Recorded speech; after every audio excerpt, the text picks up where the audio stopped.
आइए सुनते हैं आयोनिक बॉन्डिंग की एक कहानी। बहुत साल पहले एक गांव में दो तरह के लोग रहते थे।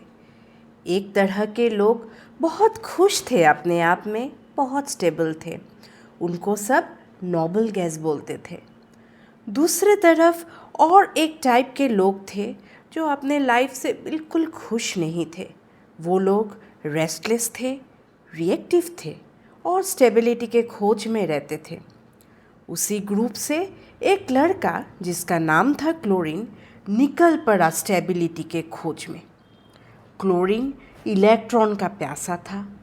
सफ़र में उसको और एक लड़का मिला जिसका नाम था सोडियम। सोडियम भी अपने लाइफ से बिल्कुल खुश नहीं था और अनस्टेबल था। स्टेबिलिटी के लिए सोडियम ने क्लोरीन को अपने पास जो एक्सेस इलेक्ट्रॉन था वो दे दिया और दोनों बिल्कुल खुश हो गए। और दोनों में जो बॉन्डिंग बना उसे कहते हैं ionic bonding. Hello students, welcome to learn guru classes. आज हम लोग आयोनिक बॉन्डिंग के बारे में डिस्कस करने वाले हैं। तो as you know it comes under chemical bonding का वीडियो सीरीज़ में। तो ऑलरेडी एक video regarding the basic concepts of chemical bonding, why atoms form chemical bonds है इस चैनल में video, so please watch the video. इस video में हम लोग डिस्कस करेंगे obviously what is ionic bonding, what are the factors that are responsible for ionic bond, then second is the elements that form ionic bond, and last but not the least formation of ionic compounds, taking some examples. तो हर एक topic को बहुत अच्छे से समझेंगे and after watching this video as usual your concepts about this topic will be very clear. So with this note let's begin our class.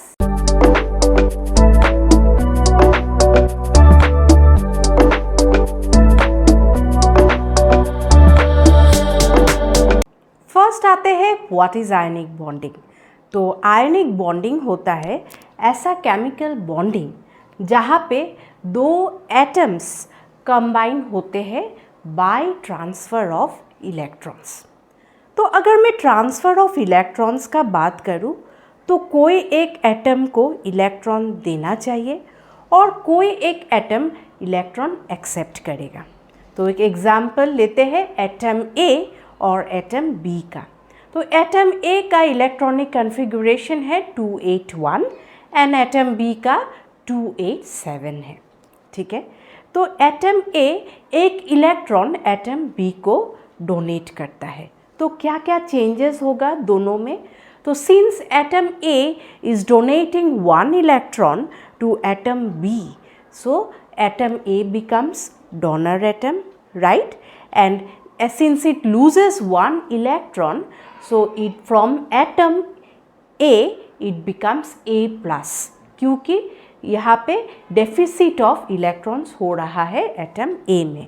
So A plus मतलब cation form हो रहा है। Okay, and we know that atoms form bonds for stability, already discuss किया है last video में। तो यहाँ पे क्या होगा, after losing 1 electron atom A becomes attains the stable electronic configuration of its nearest noble gas, that is 28, means octet is completed. ठीक है, एटम बी में आते हैं। तो एटम बी ने क्या किया है, एक इलेक्ट्रॉन गेन किया है। तो क्या हुआ है, since it gains 1 electron so it becomes an acceptor atom. Okay, so क्या हुआ, एक इलेक्ट्रॉन एक्स्ट्रा मिला है, means it becomes electron rich, so it becomes B minus ion. From at atom B it becomes B minus ion and that is called as anion. ठीक है, and since it is called as acceptor atom, and after gaining 1 electron it attains the stable electronic configuration of its nearest gas and completes its octet, and the electronic configuration becomes 288. तो ऐसे होता है transfer of electrons in ionic bond और electrovalent bond भी बोल सकते हैं ionic bond को, जहाँ पे एक एटम रहेगा डोनर एटम और एक एटम रहेगा acceptor atom. Ionic bond form करना हर किसी एटम की बस की बात नहीं है, तो उस एटम में कुछ क्वालिटीज़ रहनी चाहिए। Means there are some factors that is responsible for the formation of ionic bond. तो फर्स्ट है लो आयोनाइजेशन एनर्जी, सेकेंड है higher electron affinity and the third is higher electronegativity difference between the two atoms. तो first discuss करते हैं lower ionization energy. तो ionization energy का मतलब क्या है? Means the energy that is required to remove an electron from its outermost shell is known as ionization energy.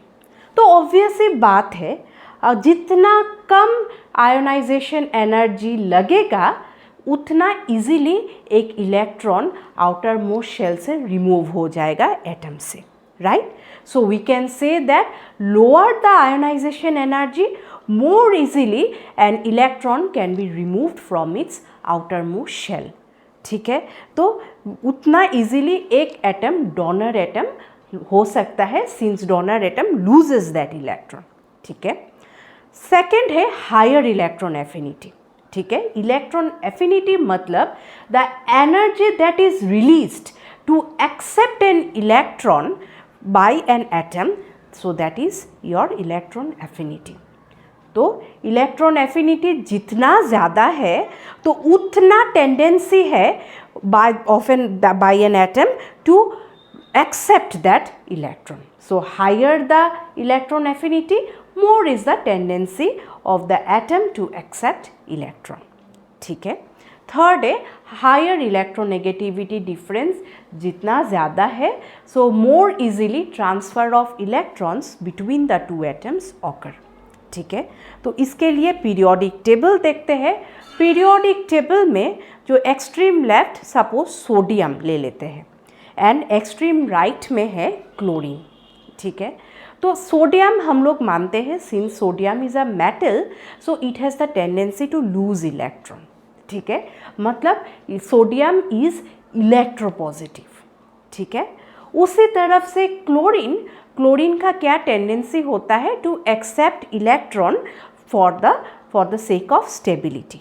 ठीक है, तो क्लोरीन मतलब क्या है? हाईली इलेक्ट्रोनेगेटिव एलिमेंट है। तो एक इलेक्ट्रोपॉजिटिव एक हाईली इलेक्ट्रोनेगेटिव मतलब क्या?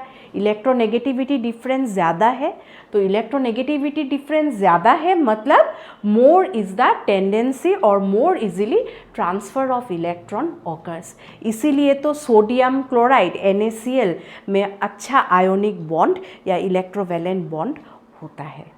So these are the factors that determine that whether an element or an atom should go for ionic bond or not. उसी फैक्टर्स को माइंड में रखते हुए अभी देखते हैं कौन कौन सा एलिमेंट्स रिस्पॉन्सिबल होता है फॉर आयोनिक बॉन्ड। तो आयोनिक बॉन्ड में एक होना चाहिए donor atom and the second will be acceptor atom, right? So donor atom के लिए ग्रुप 1, 2 एंड 3 एलिमेंट्स रिस्पॉन्सिबल होता है। मतलब alkaline earth metals are responsible for the formation of ionic bond. ठीक है, एंड दूसरी तरफ एक्सेप्टर एटम मतलब non metals generally accepts electron, so non metals that is group 17 elements are responsible, generally group 17 elements are responsible for the formation of ionic bond. ठीक है, तो periodic table में group 1, group 2 का elements होता है donor atoms and basically oxides भी होता है, जैसे calcium oxide, oxygen is a non metal and group 17 का elements that is halogen are responsible for the formation of ionic bond. तो अगर एग्जाम्पल्स का आयोनिक बॉन्ड का एग्जाम्पल्स का मैं बात करूँ तो जैसे sodium chloride NaCl, magnesium chloride, calcium oxide, potassium bromide are some of the examples of ionic compounds. ठीक है। तो ये सब में कॉमन क्या है, जो लेफ्ट में जो है जैसे sodium, magnesium, calcium, potassium, these are metals, right, and chlorine, bromine, oxide, oxygen, these are non metals. तो यहाँ से हम लोग कंक्लूड कर सकते हैं, and this is very very important, that ionic bonds are formed only between metals and non metals. Next आते हैं फॉर्मेशन ऑफ आयोनिक कंपाउंड्स, ठीक है। तो यहाँ पे हम लोग दो एग्जाम्पल लेंगे, सोडियम क्लोराइड और मैग्नीशियम क्लोराइड का। तो इसमें हम लोग 3 स्टेप्स में डिवाइड किए हैं। तो first we will be deciding which element or which atom will act as donor and which one will be accepted. Second है ऑर्बिटल स्ट्रक्चर से हम लोग देखेंगे कि कैसे डोनेट हो रहा है, एक्सेप्ट हो रहा है electron. And the third one is electron dot structure which is very new to you, so I will explain you accordingly, ठीक है। तो फर्स्ट एग्जाम्पल लेते हैं सोडियम क्लोराइड का। तो सोडियम क्लोराइड मतलब it consist of sodium atom and chlorine atom. तो अगर electronic configuration of sodium and chlorine का देखा जाए तो सोडियम का कन्फिगुरेशन है 281 एंड क्लोरीन का है 287, ठीक है। तो पीरियोडिक टेबल में sodium wants to attain the electronic configuration of neon which is a noble gas for the sake of stability, and chlorine attain करना चाहता है आर्गन का फॉर स्टेबिलिटी, ठीक है। That is 288 is the electronic configuration of argon. So for that sodium loses one electron, so that is Na minus 1 electron and it becomes Na plus, that is cation. Whereas chlorine accepts that electron and becomes electron rich and it becomes Cl minus. तो अभी देखते हैं orbital structure of sodium chloride. तो sodium का outermost shell अगर देखोगे तो एक इलेक्ट्रॉन है, ओके, एंड क्लोरीन का आउटर मोस्ट शेल में 7 इलेक्ट्रॉन्स है. So for the sake of stability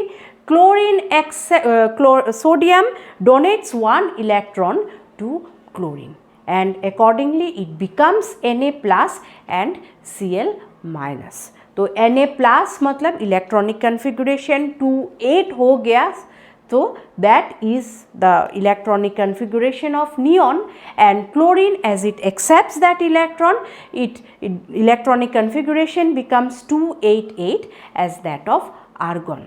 तो जो फोर्स ऑफ एट्रैक्शन सोडियम और क्लोरीन में जो बना है due to the transfer of electrons, so that is the ionic bond, right.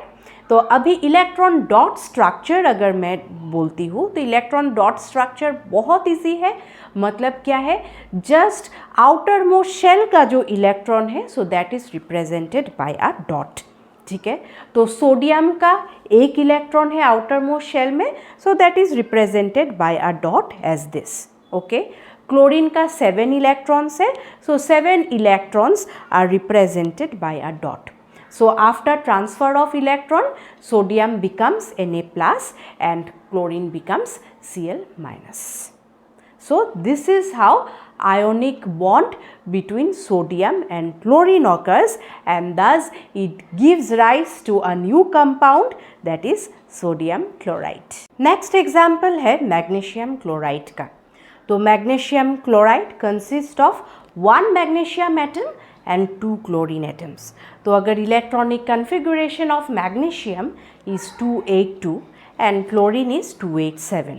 तो in the periodic table if we see, magnesium का nearest noble gas है neon, so it wants to attain the electronic configuration of neon, that is 28, and chlorine का obviously argon है जिसका है 288, okay. So for that magnesium has to lose 2 electrons from its outermost shell. तो क्या होगा, Mg when it loses 2 electron it will become Mg2 plus cation, ठीक है. और क्लोरीन मतलब 2 क्लोरीन एटम, तो मैग्नीशियम क्या करेगा, एक इलेक्ट्रॉन एक क्लोरीन एटम को देगा और एक एटम और एक क्लोरीन एटम को देगा, ठीक है। तो क्या है होगा 2Cl minus means it will become 2Cl minus, okay, since chlorine will accept the electrons, okay. तो अगर ऑर्बिटल स्ट्रक्चर देखा जाए मैग्नीशियम का, तो मैग्नीशियम के आउटर मोस्ट शेल में 2 इलेक्ट्रॉन्स है, so it is 282 electronic configuration, और 2 क्लोरीन एटम है, तो एक क्लोरीन 287, दूसरा 287, okay. So the magnesium donates these 2 electrons to each of the chlorine atom. So after donating the electron, magnesium becomes Mg2 plus, that is electron deficient, that by 2 electrons Mg2 plus, and chlorine becomes electron rich Cl minus Cl minus. तो 3 atom के बीच जो bond एक force of attraction जो develop होता है due to transfer of electrons, so that is ionic bond, and thus ionic compound is formed due to this, okay. Electron dot structure अगर देखेंगे MgCl2 का, तो मैग्नीशियम में आउटर मोस्ट शेल में 2 electrons है, सो that is represented bye 2 dots, और plus 2Cl minus मतलब 7 electrons say in the outermost shell of chlorine, so that is represented by 7 dots, okay. So after donation of electrons by magnesium, magnesium becomes Mg2 plus and chlorine becomes 2Cl minus. So this is how magnesium chloride is formed by ionic bond or by transfer of electrons. This was all about ionic bonding. So next video will be on covalent bond. तो ये video अगर थोड़ा सा भी समझ में आया है, थोड़ा सा भी अच्छा लगा है, so please subscribe to Learn Guru classes, like and share it with your friends and family. So thank you so much. Bye bye.